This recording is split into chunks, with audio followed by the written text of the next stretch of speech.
students, I am Sakina teacher. I am teaching you Science 1. Now today we are going to start lesson number 1, laws of motion. In this lesson we are going to learn the physical concepts motion, distance, displacement, velocity, speed and the other related physical quantities. Now let's start with the word motion. What is motion? When we are observing many things around us.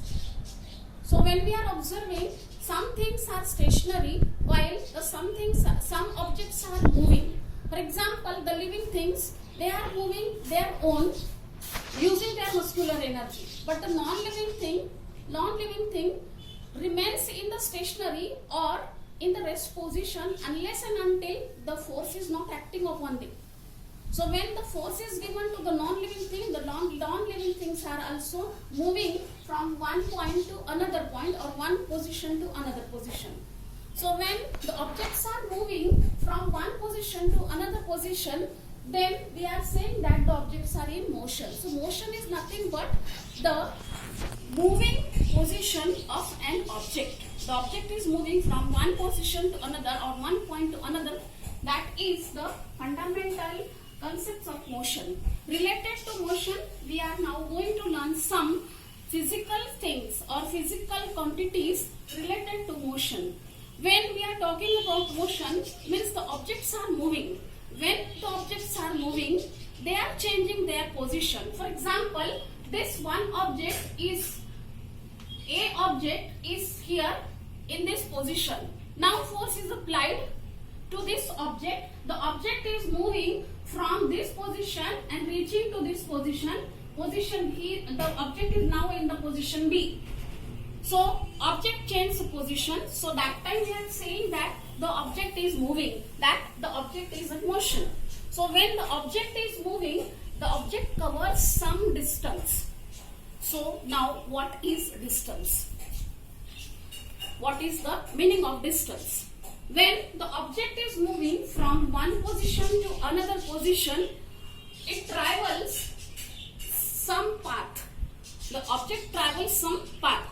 So when we are measuring the path between the points, the object is moving, that is distance. Means simple, the distance is nothing but the length of path traveled by an object when the object is in motion. When the object is moving from one position to another position, the object is in motion. So when the object is in motion, the object covers some distance. So what is the meaning of distance? Distance is nothing but the length of path traveled by the object when the object is in motion. Distance is nothing but the length of the path the object travel when the object is in motion. So unless and until the object is in motion, then only the object travels some distance. Then we can say that object is in a motion. Now here some examples are given in the textbook. So I am reading some textbook concepts so that it will help you to understand the meaning. Motion of an object. In which of the following examples can you sense motion? How will you explain presence and absence of motion? The flight of bird, a stationary train, leaves flying through air, a stone lying on hill. In this, for example, flight of bird, the bird is in a motion. Stationary train, the train is not moving, so that time we can say the object is in stationary form, that is not in the moving. So train is not moving. Leaves flying through air. The leaves, only the part of the leaves because of the breeze is moving. So we can say the leaves are in motion, not the tree. Tree is stationary but only the leaves are moving. Then stone lying on a hill. Stone is non-living object. Unless and until the force is not acting upon it, the stone remains at its own position only, it's not moving. So from these, for example, we can say that some objects are stationary while the some objects are in motion. We see the motion of several objects every day. Sometimes we cannot see the motion of an object directly, as in the case of breeze. Now, when we are talking about the motion, sometimes the parts or some objects are moving, but we cannot directly see the motion. For example, our earth is rotating around itself, but we cannot actually, since we cannot see how the earth is rotating, but because of day and night, we can say that earth is also moving around the sun and moving around the own axis, and because of that only the day and nights are caused, and also seasons, different seasons are also caused because of the rotation and revolution. So some objects are moving, but we cannot see the motion, but still they are in the motion. Now, related to motion, the next concept of physics is distance. You are traveling in a bus. Is person sitting next to you in motion? What do you take into consideration to decide if an object is moving or not?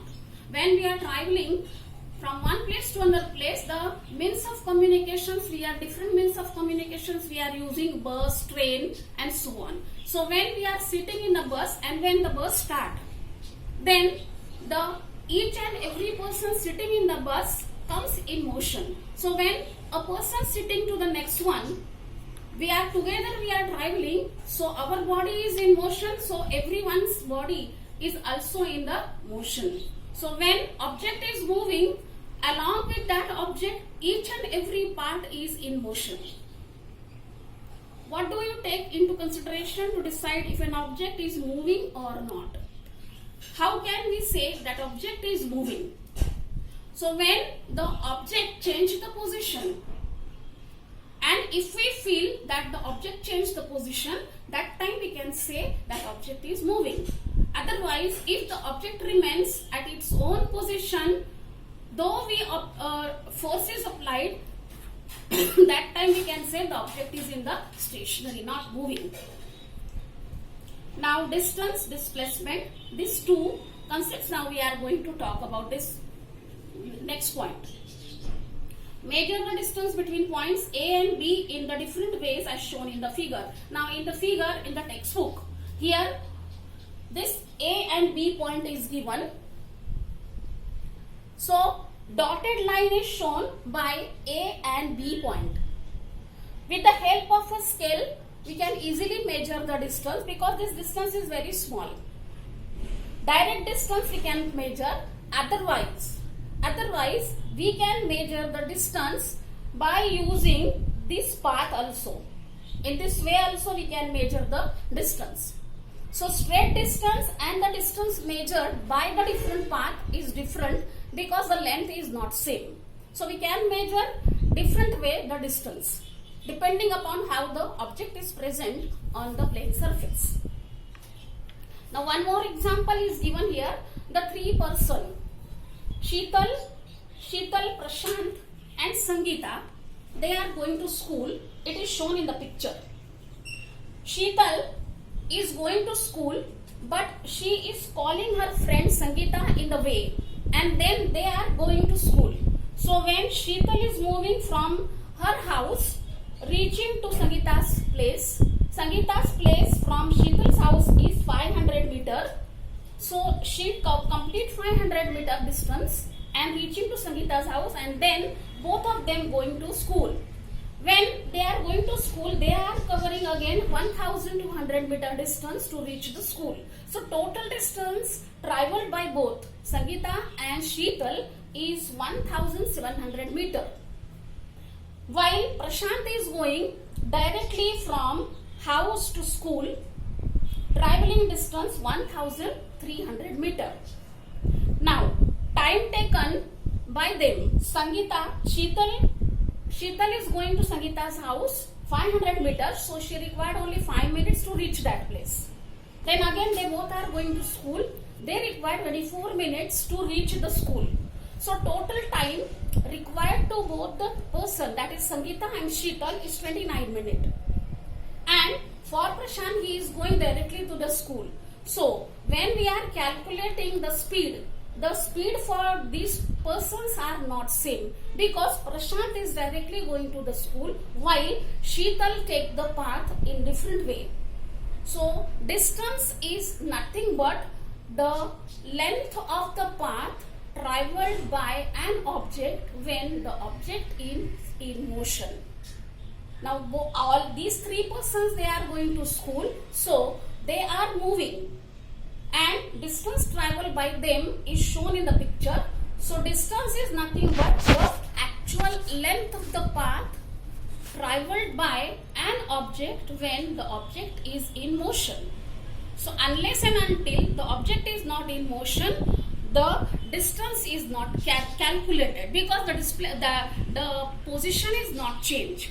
So unless and until the object position is not changed, we cannot measure the distance.